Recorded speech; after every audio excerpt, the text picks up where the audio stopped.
Tu crois que tes petites médailles de pacotille signifient quelque chose dans le monde réel, Elisa? Tu n'es qu'une mécanicienne, un trophion, une honte pour cette famille, siffla Julien, mon beau-frère millionnaire, entre ses dents. Sa main se serra sur mon bras, ses ongles manucurés s'enfonçant directement dans une vieille blessure par balle. Signe l'acte de propriété de ce chalet. Prends cette aumône de 5 000 €, et retourne en rampant dans la caserne puante d'où tu viens, où j'utiliserai mon argent pour t'écraser. Je ne l'ai pas regardé. J'ai regardé ma sœur biologique et mes parents, qui se tenaient juste derrière lui. Ma mère a pris une gorgée de son Chianti, avec un sourire narquois, totalement d'accord pour voir sa propre fille se faire piétiner. Une soldate prête à prendre une balle au Moyen-Orient, seulement pour se faire poignarder dans le dos par les siens. Mais ils avaient oublié une chose. Ma couverture de mécanicienne est une imposture. Ils n'ont aucune idée de la personne à qui ils viennent de déclarer la guerre. Avant que je vous montre comment un colonel des opérations spéciales américaines donne à ses élites en plastique une leçon de vrai pouvoir, cliquez sur « J'aime » et abonnez-vous. Si vous avez déjà goûté à la trahison de votre propre famille, dites-moi dans les commentaires d'où vous nous regardez, et quelle heure il est. Maintenant, regardez-moi écraser leur arrogance. L'odeur de l'eau de Cologne Tom Ford de Julien était suffocante. Elle se mélangeait à l'odeur aigre du Chianti de ma mère, renversée sur la table. Ses ongles s'enfonçaient plus profondément dans mon avant-bras gauche, pile au centre d'une cicatrice en étoile, irrégulière et boursouflée. Un souvenir d'une embuscade, près de Fallujah. Ça piquait. Une douleur vive, chaude, perçante. Une seule goutte de sang a perlé, glissant sur ma peau. Je n'ai pas tressailli. Je n'ai pas scié. On m'a déjà retiré des éclats d'obus de la cuisse avec une pince, sans morphine. La manucure d'un agent immobilier n'allait pas me faire transpirer. Mon cerveau a coupé le bruit. La colère a disparu, remplacée par un calcul froid et dur. La mémoire musculaire a pris le dessus. Des milliers d'heures sur les tatamis de Fort Bragg. Je n'ai pas réfléchi, j'ai exécuté. J'ai tourné mon poignet gauche vers l'extérieur, brisant sa prise. Dans la même fraction de seconde, ma main droite s'est projetée, saisissant son poignet. J'ai pivoté sur mes hanches, transféré mon poids, et appliqué une torsion. Julien n'a même pas eu le temps de comprendre le mouvement. Son coude s'est hyper étendu, se bloquant avec un bruit de craquement écœurant. Il a poussé un cri. Un bruit aigu, fin, pathétique, qui a résonné sur les murs de velours du salon VIP du Giovanni S. Je l'ai projeté vers le bas. Son visage a rebondi sur la table à manger en acajou poli. L'argenterie a cliqueté. Un verre d'eau en cristal s'est brisé sur le parquet. Je me tenais au-dessus de lui. Ma main gauche immobilisait le dos de sa veste de costume, sur mesure et coûteuse, maintenant sa colonne vertébrale complètement immobile. Ma main droite tenait une fourchette à steak en argent.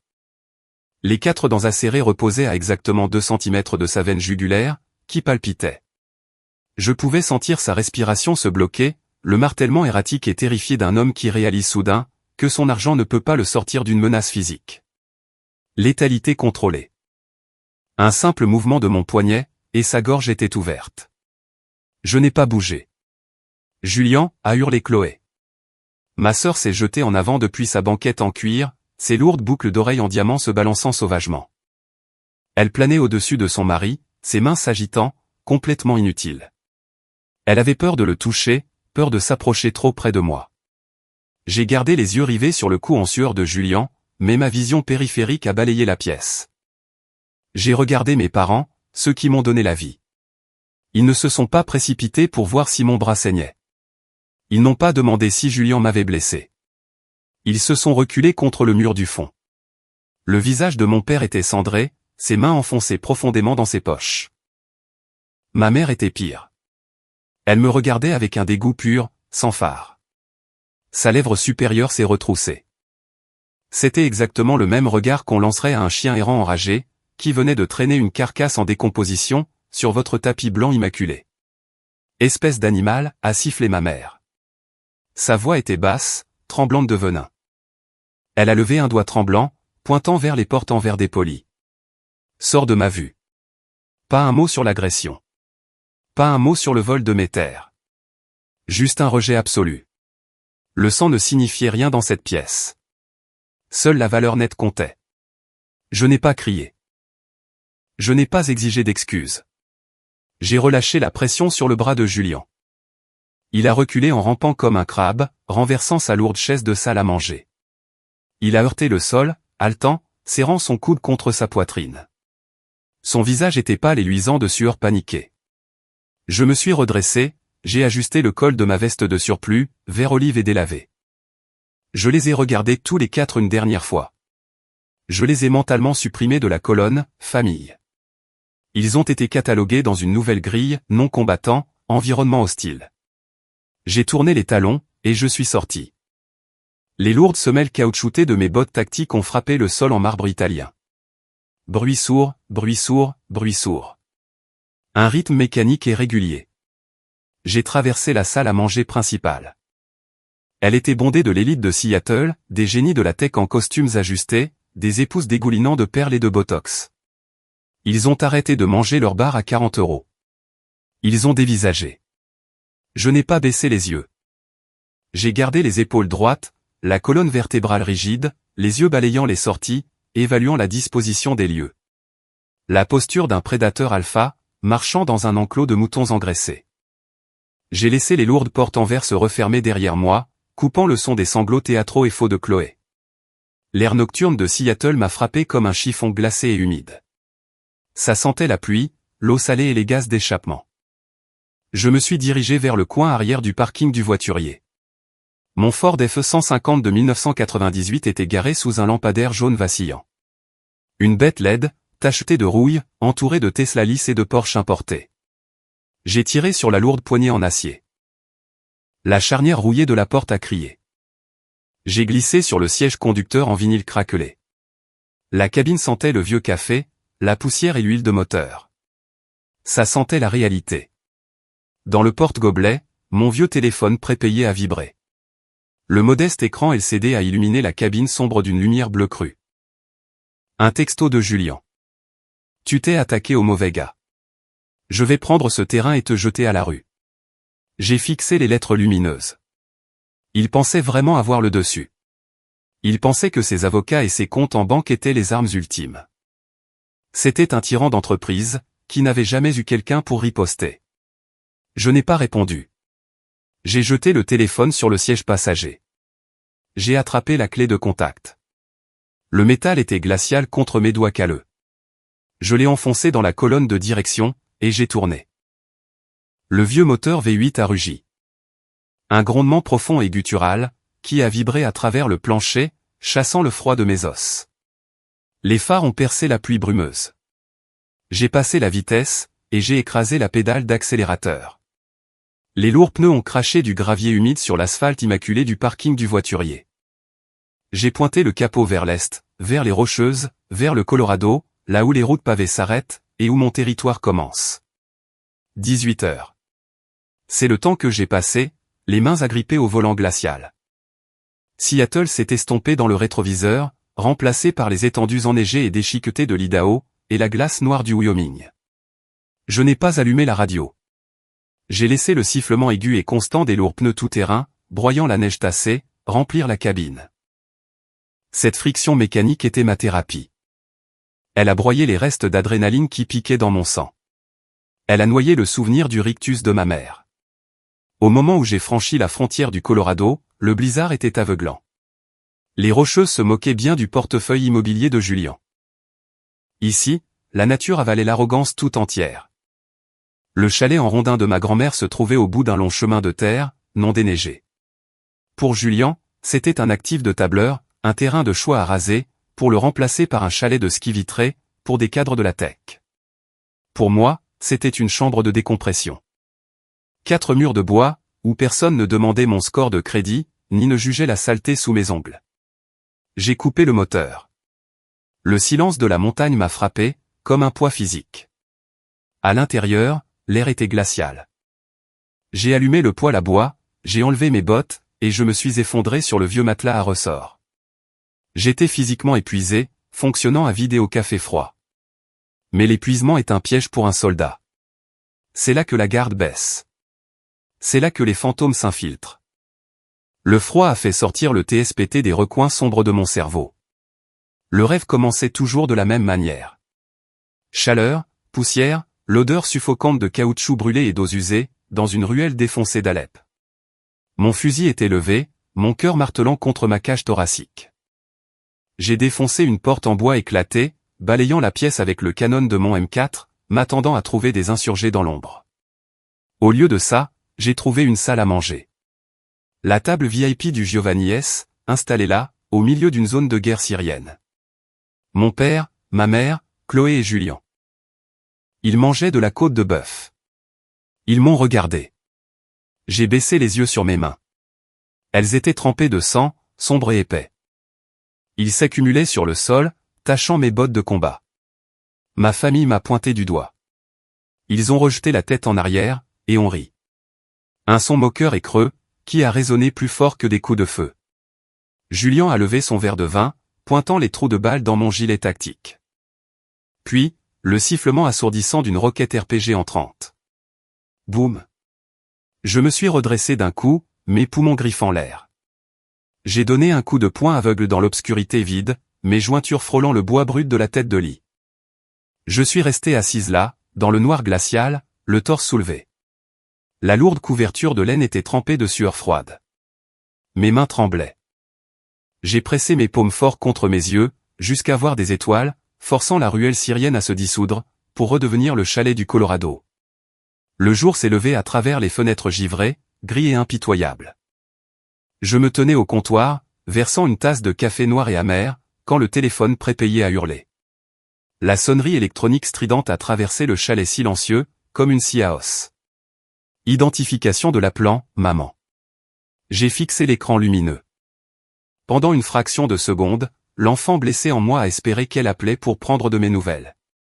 Espérer qu'elle avait vu le sang sur mon bras la nuit dernière, et qu'elle avait ressenti un lambeau d'instinct maternel.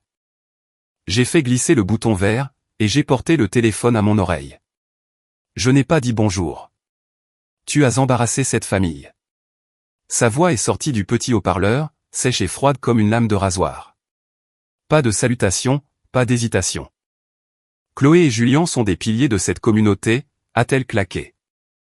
Ils construisent des choses. Ils créent de la richesse. Et toi, qu'es-tu?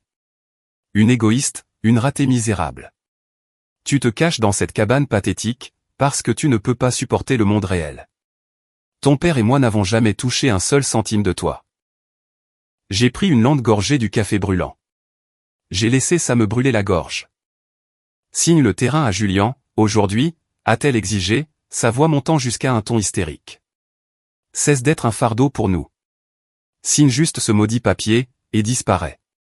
Clic, la ligne s'est coupée. Une tonalité creuse a bourdonné dans mon oreille.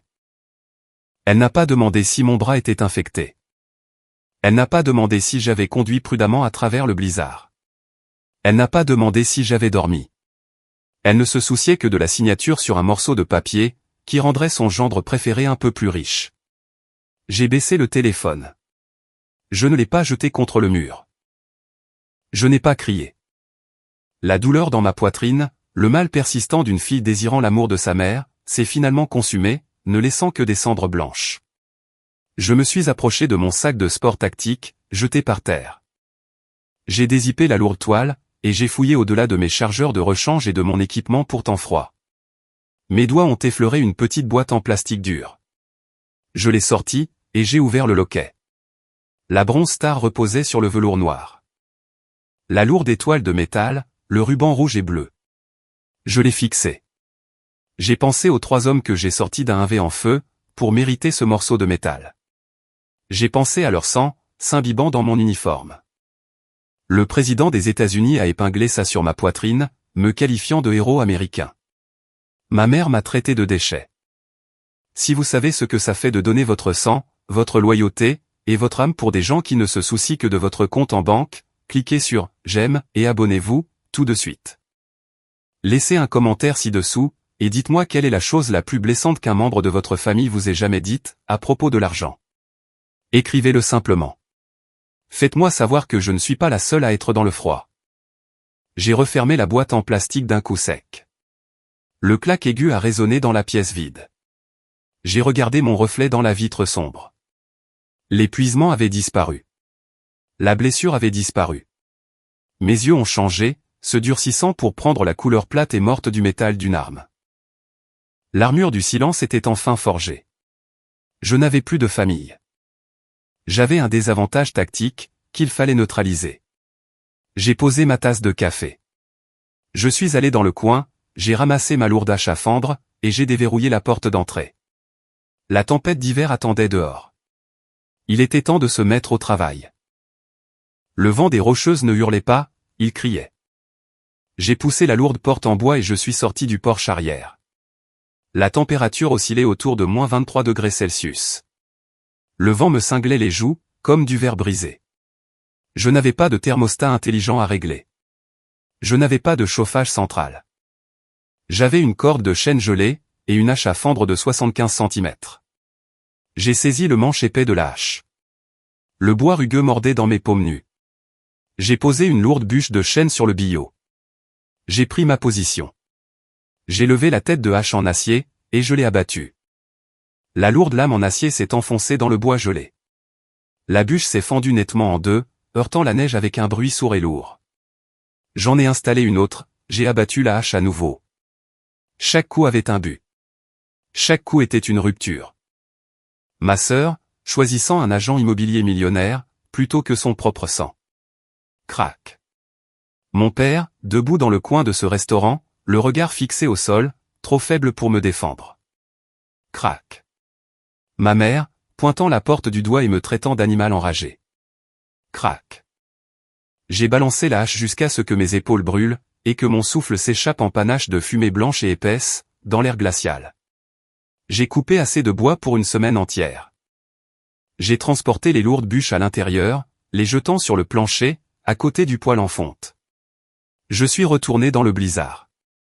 J'ai vérifié la réserve de diesel du générateur de secours. J'ai fait le tour du chalet. J'ai vérifié les lourds verrous en fer des contre-fenêtres. J'ai sécurisé les peines dormants. Je bougeais comme une machine.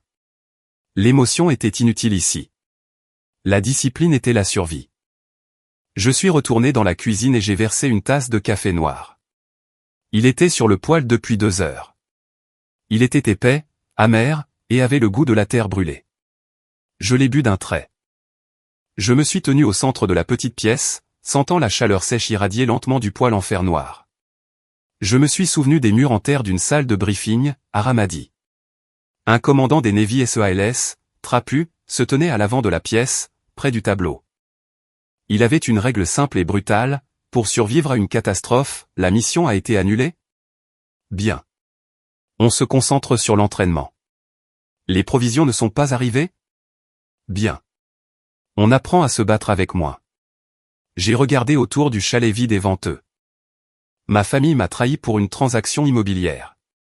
Bien. Maintenant, je sais exactement qui ils sont.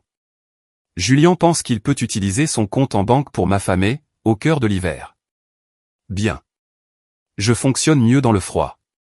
L'isolement n'était pas une punition. C'était un avantage tactique. Un sniper n'emmène pas une section de supporters à un poste d'observation. On y va seul. Si on n'a personne à ses côtés, on n'a personne qui puisse vous poignarder dans le dos. J'étais une armée d'une seule personne. Je n'avais pas besoin de leur validation. Je n'avais pas besoin de leur argent. J'ai baissé les yeux sur mes mains. Le lourd manche de la hache avait déchiré les callosités de mes paumes. Des ampoules se formaient, rouges et à vif, juste à côté des cicatrices blanches et pâles de vieilles brûlures d'éclats d'obus. La douleur physique était propre. Elle avait un sens. Elle a chassé de ma tête, le mal toxique et persistant de l'appel téléphonique de ma mère. Je me suis approché du manteau de la cheminée, en bois. 3 cadres en argent étaient posés dans la poussière. Des photos de ma grand-mère, la femme qui a construit ce chalet. La seule personne de la famille Green à m'avoir jamais regardé avec fierté, quand j'ai enfilé un uniforme militaire. J'ai décroché les cadres. J'ai essuyé le verre avec la manche de ma flanelle. Je les ai soigneusement emballés dans une caisse en plastique étanche, et je l'ai enfoncé profondément sous les lattes du plancher. Julien et ses avocats d'entreprise venaient pour ce terrain. Ils voulaient le raser. Ils voulaient récurer la terre, et construire un palais de verre pour des milliardaires de la tech. Je ne les laisserai pas regarder son visage. Je ne laisserai pas leurs mains sales et avides toucher un seul souvenir propre qu'il me restait. Le chalet n'était plus une retraite. C'était un bunker. Il était un peu plus de midi. La tempête, dehors, se calmait, laissant un éblouissement aveuglant sur la neige fraîche des montagnes. J'étais assise à la table de cuisine en bois, en train de démonter mon Glock 19. L'odeur chimique et âcre du solvant pour Armop S.9 remplissait la pièce. À l'autre bout de la table, mon Panasonic Toubook était ouvert. L'ordinateur portable militaire, lourd et blindé, fonctionnait sur la puissance du générateur, son ventilateur de refroidissement bourdonnant d'un faible drone régulier. Il était silencieux, jusqu'à ce qu'il ne le soit plus. Bip. Une alarme électronique stridente et perçante a traversé le chalet silencieux. J'ai laissé tomber la glissière du pistolet. J'ai fait glisser l'ordinateur portable sur le bois brut. L'écran s'est allumé en vert. J'avais installé un script de suivi, puisant dans les journaux de vol de la FAA. Il scannait tous les numéros de queue privés, enregistrés au nom de la société holding de Julian. Un point rouge a clignoté sur la carte numérique. Un Gulfstream G650. Il venait de décoller de Boeing Field, à Seattle. Destination, Aspen, Colorado. Heure d'arrivée estimée, 2 heures. Aspen se trouvait à exactement 50 km, en bas de la montagne, de ma porte d'entrée. J'ai fixé le point rouge clignotant. Je pouvais les imaginer, en ce moment même. Julian, assis dans un siège en cuir moelleux, buvant du champagne cher, riant avec ma sœur. Mes parents, assis en face de lui, mangeant du caviar de traiteur, voyageant en jet privé pour la première fois de leur vie. Ils étaient assis dans une cabine pressurisée à 12 000 mètres d'altitude, brûlant du kérosène financé par l'extorsion d'entreprise, en route pour regarder la pauvre et pathétique Troufion se faire jeter dans la neige. Ils amenaient un public pour le massacre. Ils pensaient chasser une mécanicienne.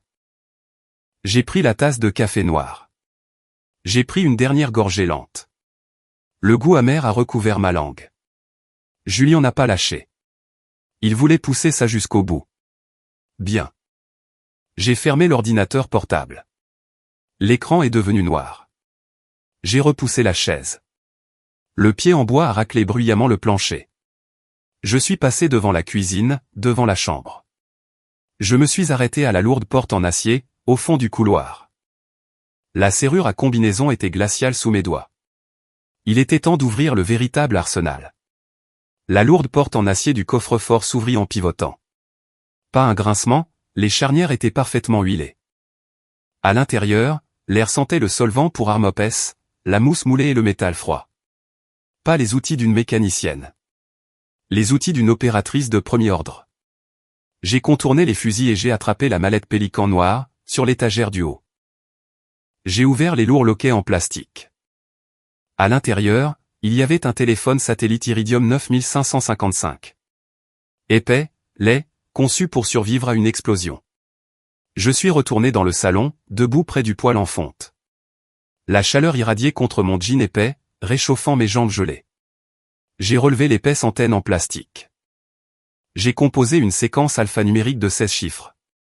Un code de routage, qui n'allait pas à un commissariat de police local. Il contournait le réseau civil, rebondissait sur un satellite en orbite terrestre basse, et tombait directement dans un sous-sol sécurisé et sans fenêtre, du Pentagone. Le haut-parleur a grésillé. De lourds parasites ont crépité dans la pièce silencieuse. Puis, une voix profonde, enrobée de gravier et de 50 ans de tabagisme à la chaîne. Colonel Green? Général James Higgins. 4 étoiles. Commandant du joint spécial Opération Commande. Entendre ce titre, colonel, m'a frappé comme un coup de poing physique, dans les tripes. Il y a moins de 24 heures, j'étais dans un restaurant haut de gamme de Seattle. Ma mère m'a regardé droit dans les yeux, et m'a traité de raté pathétique, de fardeau. Mon beau-frère m'a traité comme un chien errant, mendiant des restes. Ici, sur cette ligne cryptée, on me reconnaissait comme l'un des atouts les plus mortels de l'arsenal militaire des États-Unis. Mon général, ai-je dit. Ma voix était stable. Je me suis redressé un peu plus. Mémoire musculaire. On ne se voûte pas, quand un 4 étoiles est en ligne, même si on est à 5000 km de là, dans une tempête de neige. Je regardais justement votre dossier, Elisa, a dit Higgins. Le parasite a crépité. Le président a évoqué votre nom ce matin. Il veut programmer la cérémonie. Il veut épingler la médaille du service distingué sur votre poitrine, lui-même, dans le bureau ovale. Une boule dure s'est formée au fond de ma gorge. Je l'ai ravalée. Ça avait le goût de la cendre. Le contraste était écœurant. Le commandant en chef voulait honorer mon sang. Ma propre mère me voulait morte dans un fossé, pour pouvoir voyager en jet privé jusqu'à Aspen. Ça peut attendre, mon général, ai-je dit, en serrant la mâchoire. Quelle est votre situation? Mon périmètre est compromis. Hostile en approche. Une lourde pause, à l'autre bout. Expliquez. Julian Vance, mon beau-frère. Extorsion, agression physique et violation de propriété. Il vient de faire atterrir un Gulfstream à 50 km de ma position. Il amène ma famille biologique. Ils veulent s'emparer de force de cette propriété. Il a proféré une menace contre ma vie, hier soir. Higgins n'a pas soupiré. Il n'a pas demandé si je surréagissais. Il savait exactement quel genre de dégâts psychologiques une famille de civils pouvait infliger à un opérateur de retour. Il avait enterré trop de bons soldats, qui avaient perdu la guerre à la maison. Le colonel Higgins a grogné. Le ton a changé. Ce n'était plus un appel amical. C'était un briefing tactique. Répétez votre serment d'officier. J'ai fixé les braises oranges incandescentes, à travers la grille en fer du poêle à bois. De soutenir et de défendre la Constitution des États-Unis, ai-je récité les mots, froids et automatiques, contre tous les ennemis, étrangers et nationaux. Nationaux, a répété Higgins. Le mot est resté en suspens, lourd et chargé. Un tyran en costume sur mesure est toujours un tyran. Un tyran d'entreprise qui met la main sur un officier américain, est un combattant hostile. Vous ne battez pas en retraite. Vous ne cédez pas votre terrain. C'est ma famille, mon général. Les mots avaient le goût du poison en sortant de ma bouche. Non, ce ne sont pas eux, a claqué Higgins. Le sang ne fait que des parents, Elisa. La loyauté fait une famille. Votre famille est ici. Votre famille porte l'uniforme. Ces gens, dans ce jet privé, ils sont une menace pour votre sécurité. Les chaînes psychologiques ont cédé. Chaque once de culpabilité, chaque lambeau d'hésitation que j'avais à combattre ma propre sœur, mes propres parents, s'est évaporé. Higgins venait de me donner la clé de ma propre cage. Il m'a donné la permission d'arrêter d'être une victime. Compris, mon général, ai-je dit. La froideur était de retour, le calme glacial et mécanique. Soudain, un bruit a traversé le silence de la cabane. Ce n'était pas le vent. Ce n'était pas le craquement des vieilles lattes du plancher. C'était un vrombissement mécanique aigu, comme un frelon surdimensionné et en colère. Je n'ai pas bougé la tête. J'ai juste tourné les yeux vers la vitre givrée de la fenêtre avant.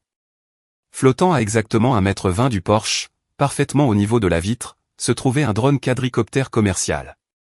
Plastique blanc et lisse. 4 rotors tournants, fouettant la neige légère. Une petite lumière LED rouge clignotait, rythmiquement. Sous le châssis, un objectif de caméra haute définition était orienté, pointant droit sur ma poitrine. Julian n'arrivait pas seulement. Il était déjà là. Assis dans un SUV de luxe chauffé, quelque part en bas de la montagne, pilotant son petit jouet, jouant son petit jeu arrogant. Il voulait me voir me tortiller. Il voulait diffuser mon expulsion. J'ai ramené le lourd téléphone satellite à ma bouche. Je n'ai pas quitté la lumière rouge clignotante des yeux. Mon général, j'ai un visuel sur un drone de reconnaissance. Il vient de franchir le périmètre du Porsche. Il pose les yeux sur la cible. Le parasite a grésillé sur la ligne. Higgins n'a pas demandé d'évaluation des risques. Il ne m'a pas dit d'appeler le shérif local. Sa voix est sortie du haut-parleur, froide, plate et absolue. Feu à volonté, colonel. J'ai tendu la main et j'ai appuyé sur le bouton rouge. Le téléphone satellite s'est éteint. La guerre venait de commencer, et Julian avait apporté un jouet en plastique à une fusillade. À 50 km en bas de la montagne, garé à la limite de la neige, le chauffage du Porsche Cayenne de Julian soufflait un air chaud et sec. Ça sentait le cuir de céleri cher, et l'arrogance.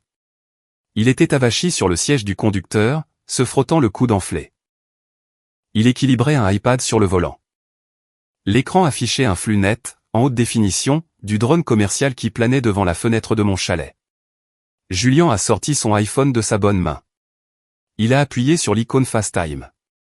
Juste derrière la Porsche, au ralenti, se trouvait un Lincoln Navigator noir.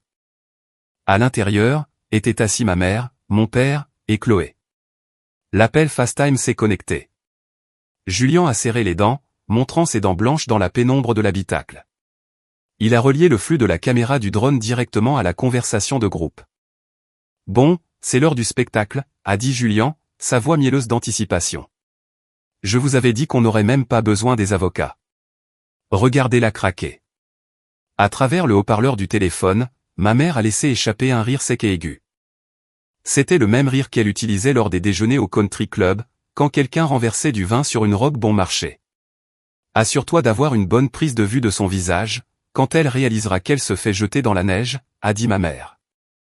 Peut-être qu'alors, elle apprendra enfin un peu de respect. Chloé a renchéri, sa voix stridente et nasillarde, « Chérie, n'abîme juste pas les boiseries. Je veux mettre le terrain en vente d'ici mardi prochain. » Il traitait mon expulsion, ma survie, comme un épisode de télé-réalité bon marché. Une petite sortie en famille, amusante. Ils ont pris un vol privé à travers 2 États, juste pour s'asseoir dans des véhicules de luxe chauffés, et me regarder geler. Julien a tapé sur l'écran de son téléphone. À l'intérieur du chalet, mon vieux téléphone prépayé a vibré violemment contre le bois brut de la table de cuisine. L'écran s'est allumé. Un message texte. Sors de la maison. Je te donne 5 000 € en liquide, tout de suite. Si tu ne le fais pas, je brûlerai cette cabane jusqu'aux fondations. Je me suis tenu au centre du salon. La lumière LED rouge du drone clignotait à travers la vitre givrée, enregistrant chacun de mes mouvements. Je n'ai pas pris le téléphone pour l'appeler. Je n'ai pas tapé un long paragraphe émotionnel, sur à quel point il blessait la famille. Je n'ai pas supplié. J'ai pris le téléphone prépayé avec 2 doigts. J'ai tapé exactement 14 mots. Julien, c'est ton dernier avertissement. Tu commets un acte de terrorisme domestique. Retire-toi immédiatement. J'ai appuyé sur « Envoyer ». Puis, j'ai jeté le téléphone dans le poêle en fonte. Le plastique bon marché a fondu instantanément, s'enroulant en fumée noire. En bas, dans la Porsche, Julien a lu le message texte. Il a rejeté la tête en arrière, et a ri.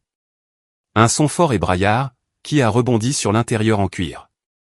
Terrorisme domestique, a étouffé Julien, en essuyant une larme de son œil. Elle se prend pour Rambo. Regardez-la. Une mécanicienne fauchée, qui vit dans une cabane, et qui essaie de jouer les durs. C'est pathétique. Elle a toujours été délirante, a ricané la voix de ma mère à travers le haut-parleur.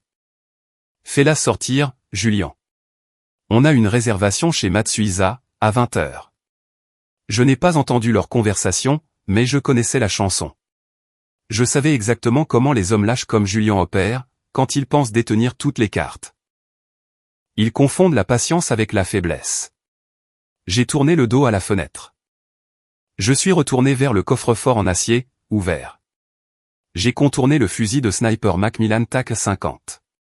J'ai ignoré le pistolet mitrailleur MP7, avec silencieux. C'étaient des outils chirurgicaux. Je n'avais pas besoin de chirurgie. J'avais besoin d'une masse. J'ai atteint le support du bas, et j'ai sorti le fusil à pompe Remington 870. Il était lourd. L'acier froid était solide dans mes mains. La crosse synthétique noire était cabossée et rayée, après des années d'utilisation intensive.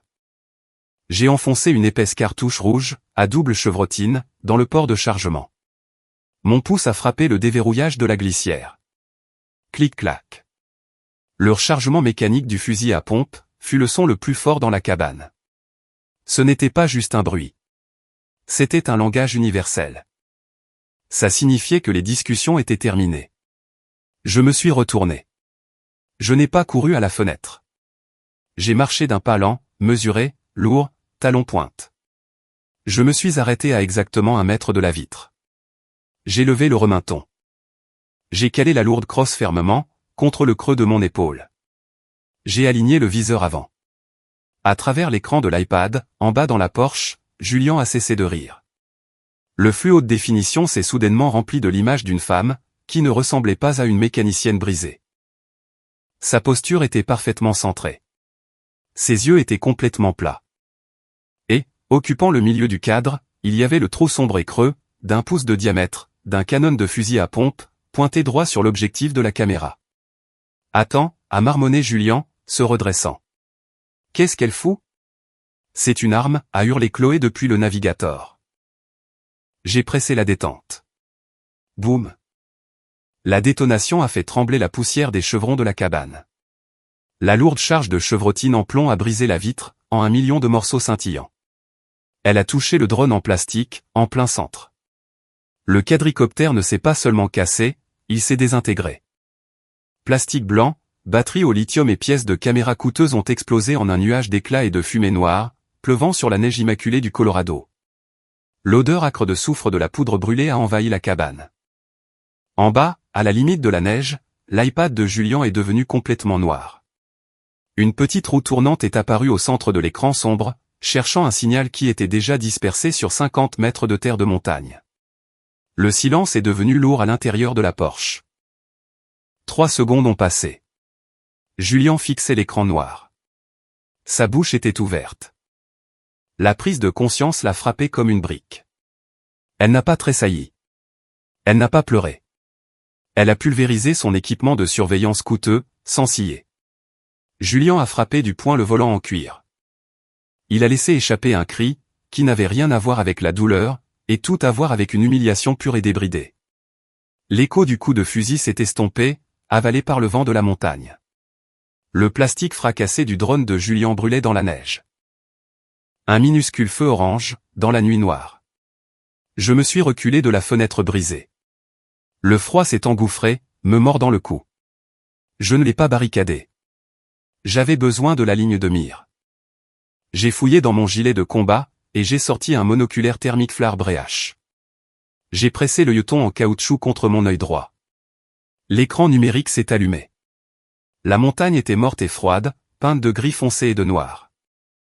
Mais en bas, à la lisière des arbres, à exactement 200 mètres, l'écran s'est illuminé. Des taches oranges, vives, brillantes, en forme humaine. Je les ai comptées. 2, 4, 8, 12. Une escouade complète.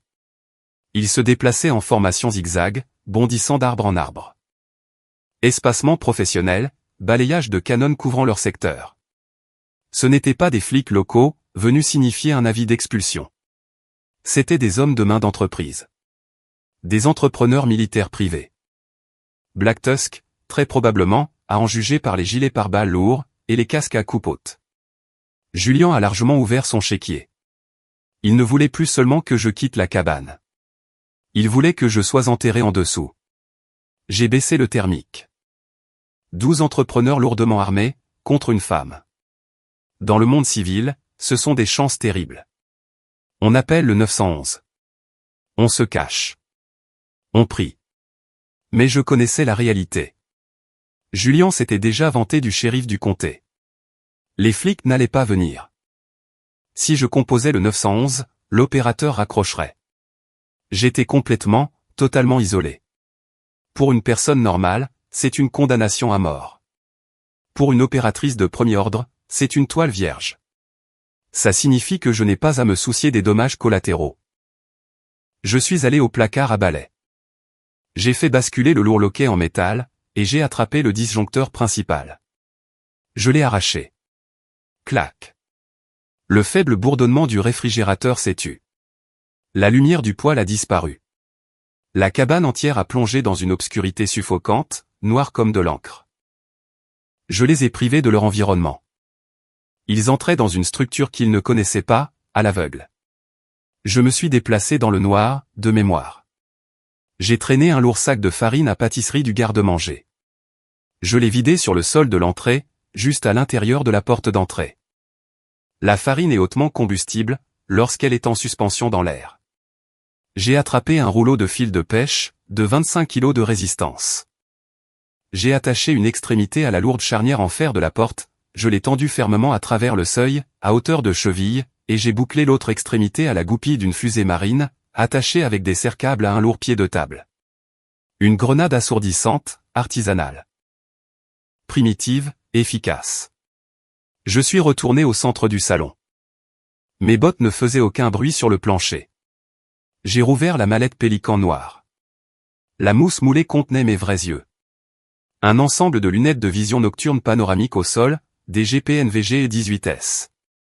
4 tubes séparés, dépassant d'un support spécialisé. 40 000 € de matériel militaire. Je les ai verrouillés dans le support de mon casque, et je les ai abaissés sur mes yeux. La pièce noire comme du jet s'est instantanément illuminée, d'un monde net et haute définition, de vert phosphorescent. Je pouvais voir le grain du bois sur le sol. Je pouvais voir les grains de poussière, suspendus dans l'air froid. J'ai passé le lourd Remington 870 dans mon dos. Il était trop bruyant, trop de recul pour plusieurs cibles dans un espace confiné. J'ai pris le Éclair Écoche MP7. Il était compact, létal, chambré en 4.6x30 même, conçu pour percer les gilets pare-balles en Kevlar. Un long et lourd silencieux était vissé sur le canon. J'ai tiré la poignée de chargement en arrière. Une cartouche a glissé dans la chambre. J'ai cliqué sur le sélecteur de sécurité, en mode semi-automatique. Je ne me suis pas replié dans la chambre. Je ne me suis pas caché dans la baignoire. J'ai attrapé le lourd fauteuil en cuir, du coin de la pièce. Je l'ai traîné en plein milieu du salon. Plein centre. Faisant directement face à la lourde porte d'entrée en chêne. En termes tactiques, l'embrasure de la porte s'appelle l'entonnoir fatal. C'est le point d'étranglement. L'endroit où une équipe d'assaut est complètement exposée, avant de pouvoir se déployer dans une pièce. La plupart des gens le fuient. Je me suis assise directement en face. Je me suis assise dans le fauteuil en cuir. J'ai croisé ma cheville gauche sur mon genou droit. J'ai posé le MP7 sur mes genoux, mon index reposant, droit et plat, le long du boîtier de culasse froid. Sur la table d'appoint, à côté de moi, il y avait une tasse de thé vert. Elle était glacée maintenant. Je l'ai prise de la main gauche, j'ai pris une lente gorgée, et je l'ai reposée. Si vous avez déjà dû tenir bon quand tout le monde s'attendait à ce que vous craquiez, cliquez sur « J'aime » et abonnez-vous, tout de suite. Je veux savoir qui est dans les tranchées avec moi. Laissez un commentaire ci-dessous, et dites-moi quel est le seul objet de tous les jours dans votre maison, en ce moment, que vous saisiriez pour vous défendre. Une batte de baseball, un couteau de cuisine, une lourde lampe de poche. Faites-le moi savoir. À travers la teinte verte des lunettes de vision nocturne, j'ai regardé la lourde porte en chêne. Dehors, le craquement des bottes sur la neige s'est arrêté. Ils étaient empilés sur le porche. 12 corps pressés contre le bois gelé. Je ne pouvais pas les voir, mais je pouvais sentir leur chaleur à travers le plancher. Ils communiquaient par des signaux manuels, prenant leur position. Ils pensaient avoir l'élément de surprise.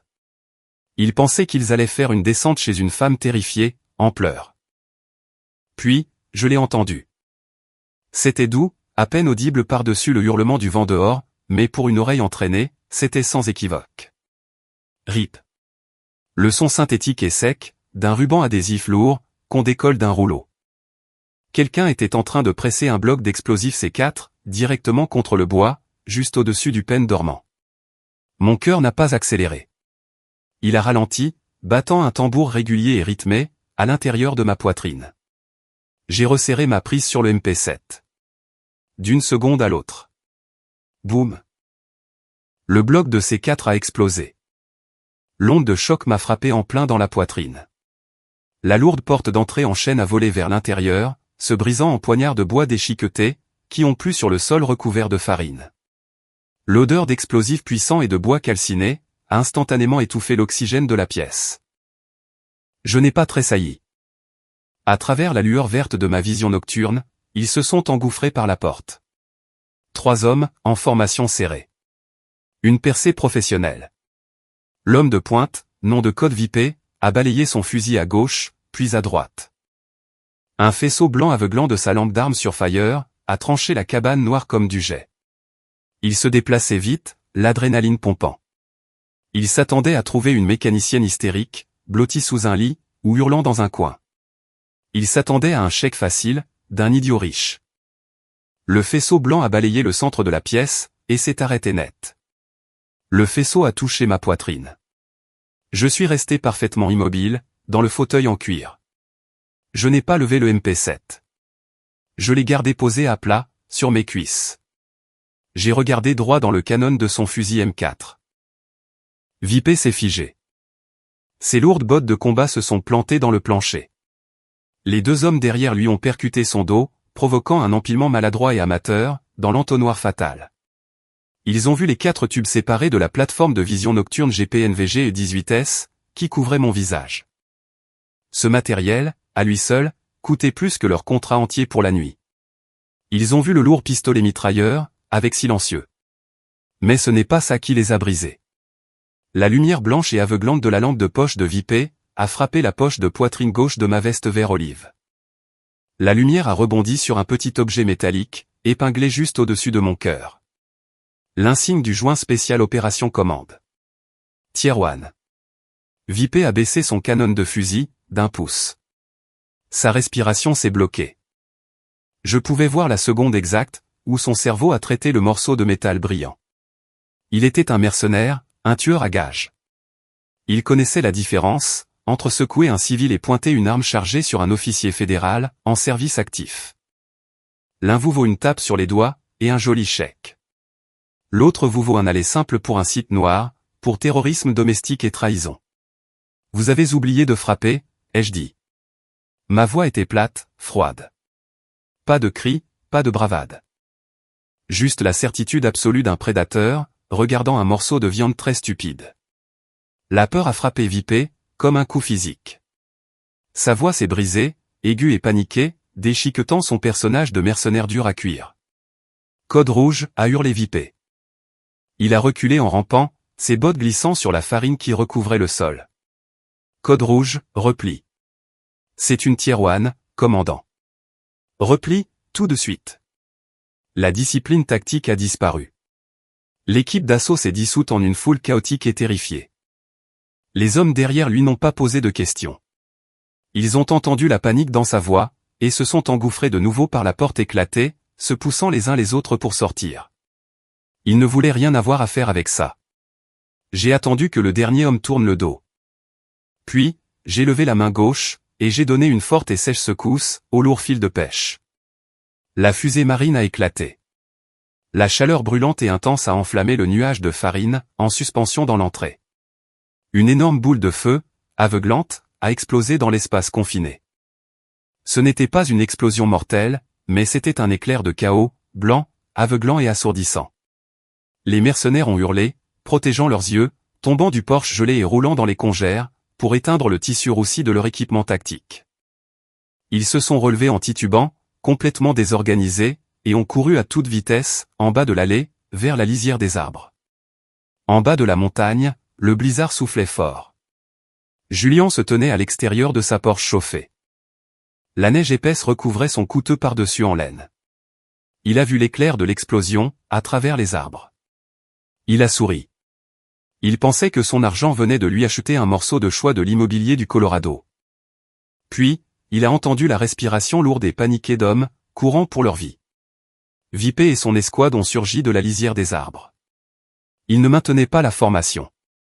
Ils ont jeté leurs fusils dans les bennes de leurs pics UPS noirs, banalisés, et se sont précipités dans les cabines. Et a hurlé Julien, se mettant devant le camion de Vipé. Il a agité les bras, son visage se tordant en un rictus laid et suffisant. Qu'est-ce que vous foutez? Remontez là-haut. Je vous ai payé 50 000 € pour vider cette cabane. Vipé s'est arrêté. Il était couvert de suie.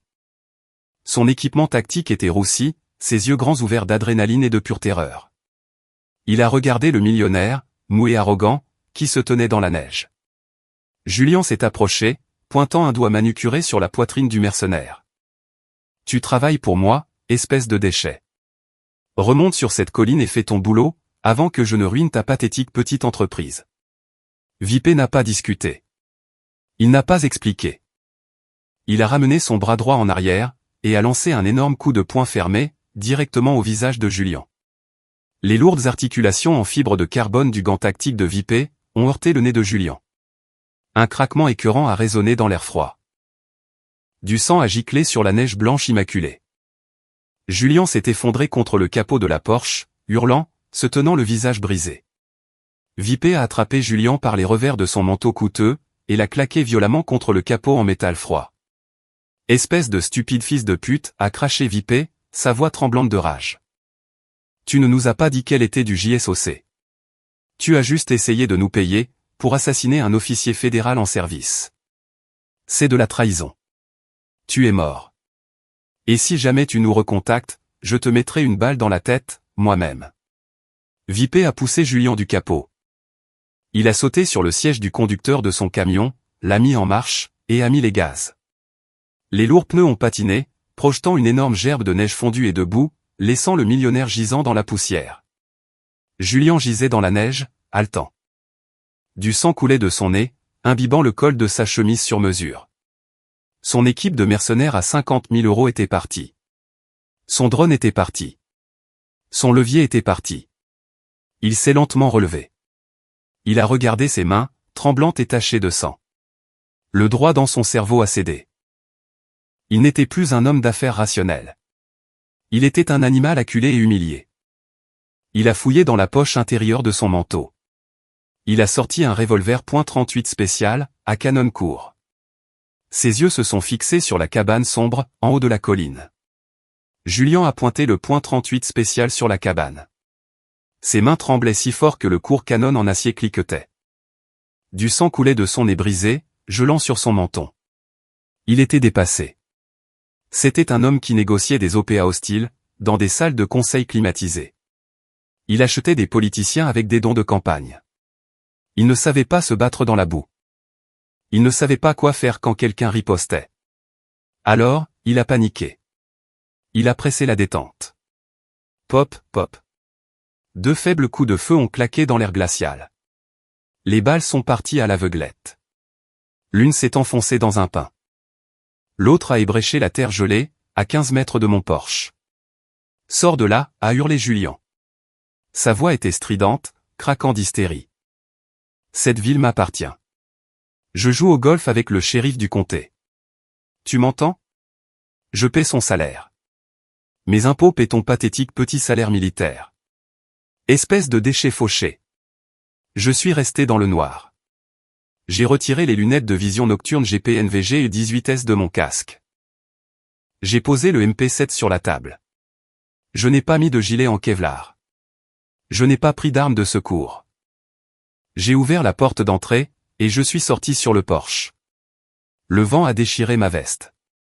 Je suis resté là, baigné par le clair de lune, regardant en bas de la pente. Julien m'a vu. Il a visé le revolver à 2 mains. Il hyperventilait. Je l'ai regardé. Je n'ai pas vu de menace. J'ai vu un ver de terre. Une créature pathétique et molle, se tortillant sur le trottoir après une forte pluie. Tu as tort, Julien, ai-je dit. Je n'ai pas crié. Ma voix était calme et plate, portant jusqu'en bas de la pente enneigée. Le shérif du comté n'a pas compétence ici. Lève les yeux. Julien a scié. Du sang coulait dans son œil gauche. Il a gardé l'arme pointée sur moi, mais sa tête a tressailli vers le haut. L'air a changé. Il n'est pas seulement devenu plus froid. Il a commencé à vibrer. Une pression basse, lourde, anormale, s'est abattue sur la montagne. La neige, autour des bottes de Julien, a commencé à se soulever en un cyclone violent et tourbillonnant. Puis, le son a frappé. Le rugissement assourdissant et qui fait vibrer la poitrine, de 2 rotors jumeaux, fendant l'air raréfié de la montagne. 2 hélicoptères UH-60 Black Hawk ont franchi la crête. Ils étaient complètement occultés. Pas de feu de position. Juste 2 prédateurs mécaniques massifs, tombant du ciel nocturne. La bouche de Julien est tombée. Le .38 spécial a pendu dans ses mains. Le Black Hawk de tête a fait une chandelle, planant à exactement 18 mètres, directement au-dessus de la Porsche. Éclairez-le, a crépité une voix dans un haut-parleur. Un projecteur s'est allumé. Ce n'était pas une lampe de poche. C'était un Nixon, de qualité militaire. Des millions de candélas de pure lumière blanche et aveuglante, se sont abattus du ventre de l'hélicoptère, clouant Julien contre la neige. C'était plus brillant que le soleil de midi. Ça a brûlé les ombres. ça a brûlé son arrogance. Julien a laissé tomber l'arme. Il a jeté ses mains sur son visage, aveuglé, hurlant de terreur. D'épaisses cordes lisses sont tombées des portes latérales ouvertes des Blackhawks.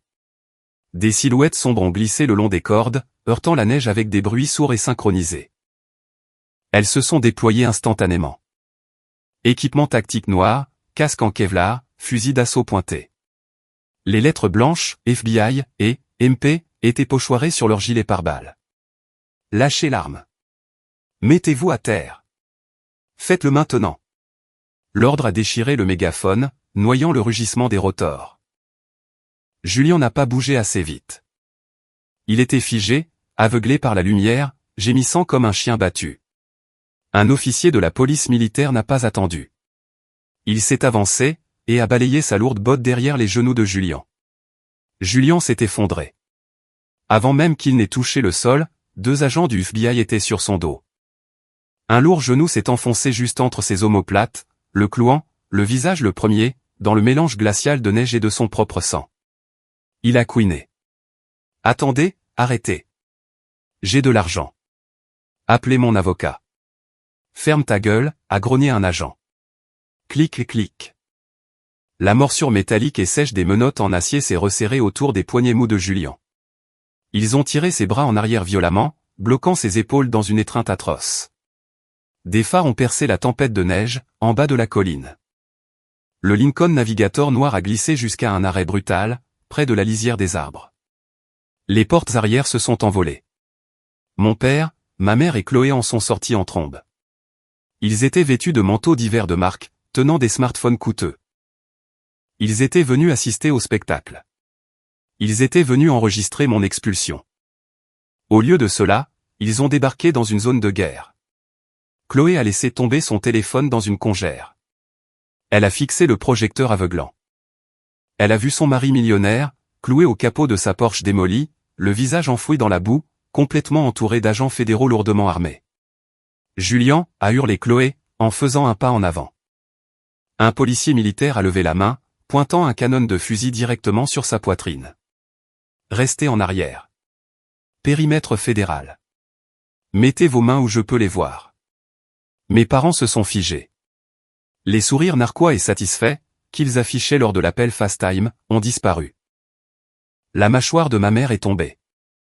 Le botox sur son front ne pouvait cacher la panique pure et absolue, qui inondait ses traits. Ils ont levé les yeux vers la colline. Ils m'ont vu, debout sur le porche, les bras croisés. Imperturbable, intact. La porte latérale du Blackhawk de tête s'est ouverte. Un homme grand et large d'épaules, en uniforme de l'armée, est sorti sur le patin. Le vent a fouetté son par-dessus vert foncé. Il a attrapé la corde lisse, glissant jusqu'à la neige avec une aisance pratiquée. Il s'est relevé. Il a ajusté son manteau. Sur chaque rabat d'épaule, 4 étoiles argentées brillaient sous la lumière crue du projecteur. Général James Higgins. Il n'a pas regardé Julien, qui saignait dans la neige. Il n'a pas regardé mes parents terrifiés, debout près de leur SUV de luxe. Il leur a tourné le dos. Il a levé les yeux vers la colline, croisant mon regard. Il a commencé à marcher, à pas lents, mesuré, lourd, droit vers la cabane. Le général Higgins n'a pas couru.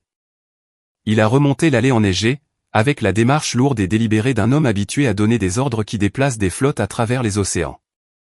Le vent glacial déchirait son par-dessus vert foncé, mais sa posture est restée complètement rigide. Il est passé juste à côté de mes parents. Il ne les a pas reconnus. Il est passé à côté de Chloé, qui sanglotait hystériquement dans ses mains. Il a ignoré les agents fédéraux, qui traînaient Julien hors de la boue par ses menottes. Higgins s'est arrêté au pied des marches en bois du porche. Il m'a regardé. Pour la première fois depuis le début de ce cauchemar, je ne me suis pas senti comme un chien errant. Je me suis redressé. J'ai redressé les épaules. Higgins a porté sa main droite en un salut militaire, impeccable et net. Le claquement de ses bottes, l'une contre l'autre, a traversé le bruit des Blackhawks en vol stationnaire. Colonel Green, a aboyé Higgins, sa voix profonde portant par-dessus le vent. Le périmètre est-il sécurisé? J'ai levé la main, rendant le salut. Net, automatique. Périmètre sécurisé, mon général. En bas, près du Lincoln Navigator, ma mère a eu un hoquet. Un son sec et laid, comme un moteur mourant qui essaie de démarrer. Son visage, auparavant tordu en ce rictus arrogant de country club, est devenu complètement flasque. Le maquillage coûteux ressemblait à un masque bon marché, fondant sur sa peau. Colonel, a balbutié ma mère. Elle a pointé un doigt tremblant, enveloppé d'une épaisse bague en diamant, vers le Porsche. Quoi? Qu'est-ce que vous l'avez appelée? C'est une mécanicienne. Elle répare des camions. Higgins a tourné la tête lentement. Il n'a pas bougé son corps, juste son cou. Ses yeux se sont verrouillés sur elle. Si les regards pouvaient tuer, ma mère se serait vidée de son sang dans la neige, juste là. Vous ne lui parlez pas, a dit Higgins. Sa voix était basse, mais elle avait le poids d'un juge prononçant une condamnation à mort. Il a descendu une marche, vers l'allée. Pendant que vous dormiez sur vos matelas moelleux, et que vous buviez du vin cher, le colonel Green se vidait de son sang, sur les lignes de front. Elle a mené une unité de premier ordre à Fallujah. Elle a sorti 3 hommes d'un 1V en feu. Avec des éclats d'obus dans le bras. Elle a sauvé plus de vies en un seul déploiement, que votre famille parasite entière n'a contribué à la société, en un siècle. Mon père a reculé d'un pas, ses mains tremblantes dans les poches de son manteau. Il ressemblait à un rat acculé. Chloé s'est effondrée à genoux dans la neige. La réalité s'installait. Son mari n'était pas un puissant magnate de l'immobilier, ce soir. C'était un terroriste domestique, face à un juge fédéral. Et la sœur, qu'elle avait passé sa vie à se moquer, était la seule personne qui aurait pu l'arrêter. Higgins a fait un autre pas en avant. L'espace entre lui et ma mère a disparu.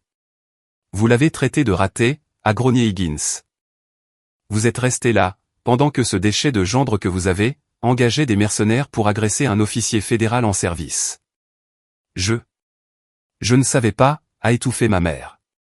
Des larmes ont finalement débordé de son lourd mascara, gelant sur ses joues. Elisa ne nous a jamais dit. Elle n'a jamais. Elle ne vous l'a pas dit, parce que vous êtes un risque pour la sécurité, a claqué Higgins, la coupant. Elle ne vous l'a pas dit, parce que vous êtes superficiel, avide et déloyal. Vous la regardez et vous voyez un chèque que vous ne pouvez pas encaisser. Je la regarde et je vois ce que ce pays a de meilleur à offrir. Il a pointé un doigt épais et ganté, vers Julian, qui était en train de se faire fourrer à l'arrière d'un SUV blindé du FBI. Julian pleurait. De vrais sanglots pathétiques, résonnant dans la nuit. Vous devriez vous mettre à genoux, et remercier Dieu pour sa discipline, a dit Higgins, sa voix baissant en un murmure dangereux.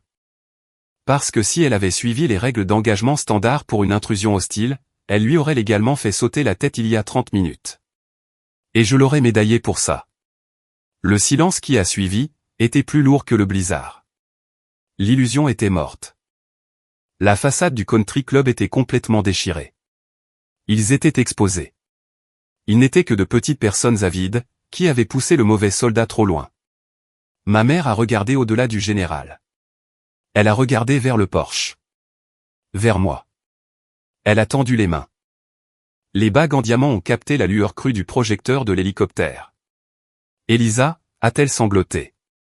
Sa voix s'est brisée. S'il te plaît, ma fille. Je l'ai regardée, de haut en bas. Je ne me sentais plus en colère.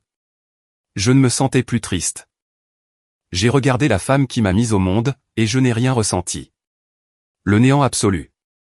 Comme si je regardais une étrangère, dans une épicerie. Elle ne pleurait pas parce qu'elle m'aimait. Elle pleurait parce qu'elle était terrifiée. Elle pleurait, parce que la mécanicienne qu'elle détestait, détenait soudain tout le pouvoir. J'ai détourné mon regard de son visage. J'ai regardé directement le général Higgins.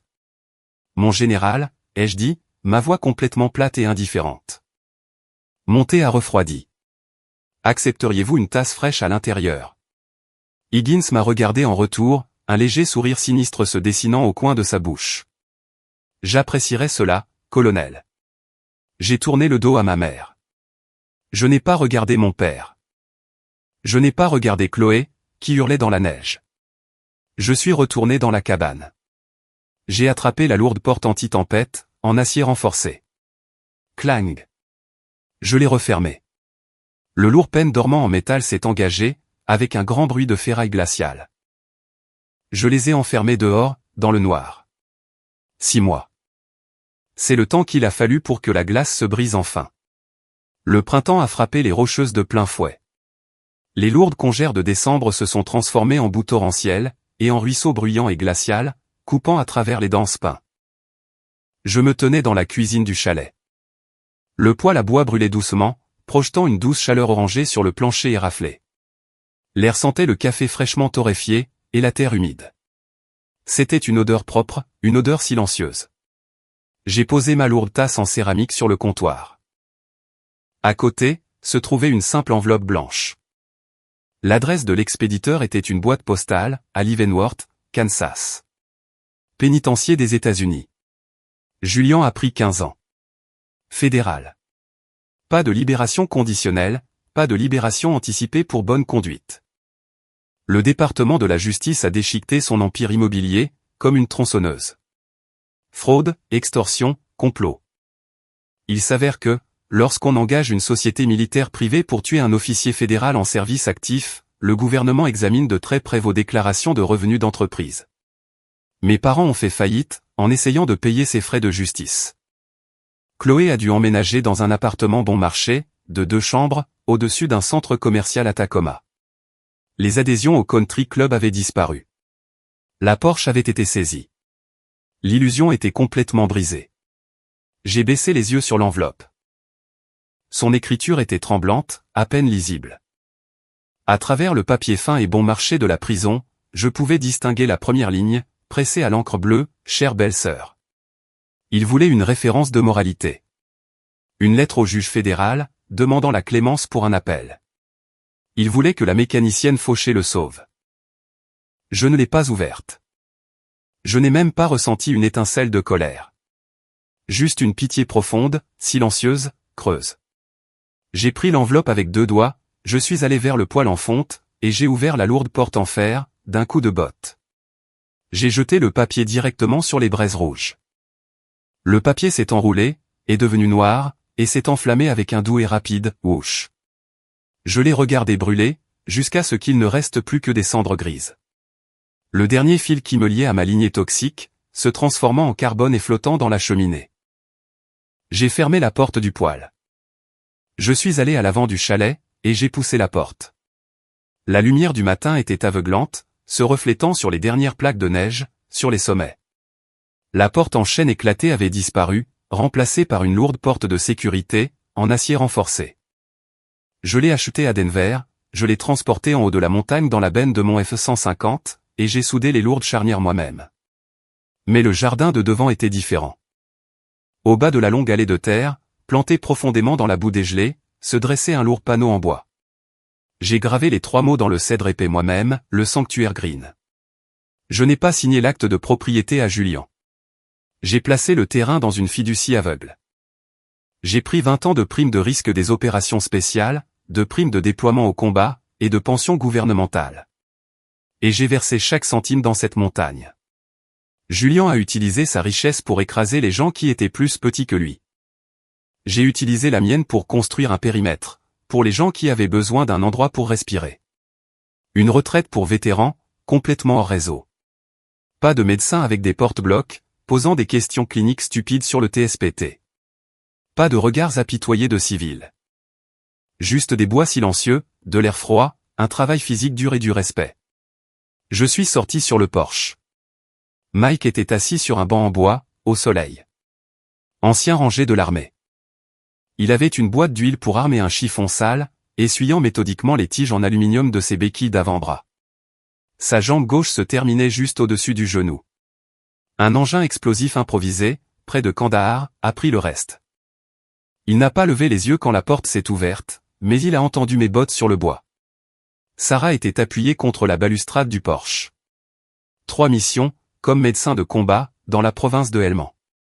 Elle avait une tasse de café noir dans une main. Assis juste à côté de ses bottes, se trouvait un énorme malinois belge, balafré. Le chien d'assistance a laissé échapper un aboiement bas et joyeux, et a battu l'air de sa lourde queue contre le bois. Le chien s'est approché, pressant sa lourde tête contre mon genou. Je me suis penché, et je l'ai gratté derrière les oreilles. J'ai regardé Mike et Sarah. Nous ne partagions pas une seule goutte d'ADN. Nous n'avons pas grandi dans la même maison. Nous n'avions pas le même nom de famille. Mais je savais exactement à quoi ressemblait le visage de Mike, quand les terreurs nocturnes le frappaient. Je savais que Sarah prendrait une balle pour moi, sans ciller. Et je ferais exactement la même chose pour elle. Le sang n'est qu'un accident de la biologie. Il vous donne des parents. Mais la loyauté, la douleur partagée, c'est ça qui construit une famille. Nous étions une meute de pièces cassées, balafrées, qui avait trouvé un moyen de s'emboîter. Personne sur cette montagne ne se souciait des comptes en banque. Personne ici ne vous regardait comme un fardeau. Mike a arrêté de frotter la béquille en aluminium. Il a jeté le chiffon huileux sur le banc, et a levé les yeux, plissant les yeux sous le soleil éclatant du Colorado. « On est bon, commandant ?» a demandé Mike. Sa voix était rauque, balafrée par la fumée et l'air sec. J'ai pris une longue gorgée du café chaud. J'ai regardé au-delà de la lisière des arbres, au-delà du chemin de terre, vers les sommets déchiquetés et massifs des Rocheuses, découpant le ciel bleu clair. L'air était parfaitement immobile. Le périmètre était sécurisé. La guerre était finie. Mieux que bon, Mike, ai-je dit. Parfois, pour trouver sa vraie famille. Il faut marcher sur le cadavre de leurs fausses attentes. Le sang ne vous donne qu'une ligne de départ. Il ne dicte pas où vous finissez. Vous êtes la seule personne à pouvoir choisir le havre de paix pour votre âme. Si vous avez déjà dû brûler les ponts avec votre passé. Juste pour construire votre propre lever de soleil, je veux vous entendre. Laissez un commentaire ci-dessous, et tapez le lever de soleil, pour que je sache que vous êtes sorti de l'obscurité. Cliquez sur j'aime, et abonnez-vous à la chaîne, pour marcher avec moi vers la prochaine histoire.